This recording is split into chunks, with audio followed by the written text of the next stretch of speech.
एक सुबह हिमू ने पहाड़ों की तरफ एक लाल चमकती लपट उठती देखी। सूरज नहीं था, वो कुछ और था। जंगल के पेड़ एक सेकंड के लिए ऐसे कांपे जैसे किसी बड़े जानवर ने दहाड़ मारी हो। हिमू का नीला गमछा हवा में उठा। उसने महसूस किया, ये दुनिया इंसानों की नहीं है, कुछ जादुई बुला रहा है। वो उस चमक की ओर चल पड़ा। गहरी घाटी में एक विशाल भेड़िया खड़ा था। उसकी फर लाल नारंगी आग की तरह चमक रही थी।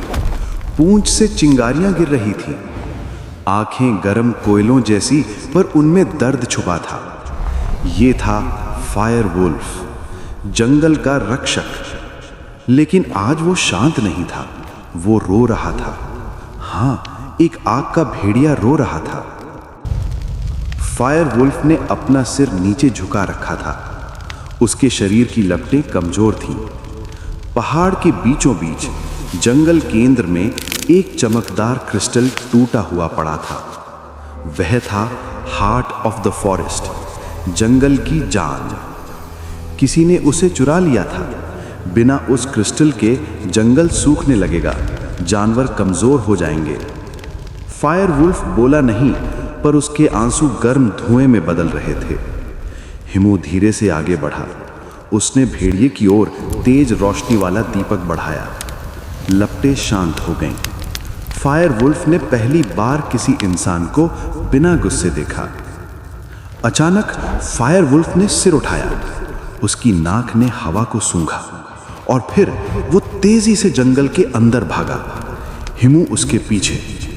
पेड़ पेड़, नदी नदी पार करते हुए वे एक काली गुफा तक पहुंचे। गुफा के दरवाजे पर गहरी धारियों वाले विशाल पंजों के निशान थे। यह किसी साधारण जानवर का काम नहीं था। यह था ग्रिफिन, शेर का शरीर, ईगल के पंख और छाया का चेहरा। वो जीव डर खाता है और डर से ताकत पाता है।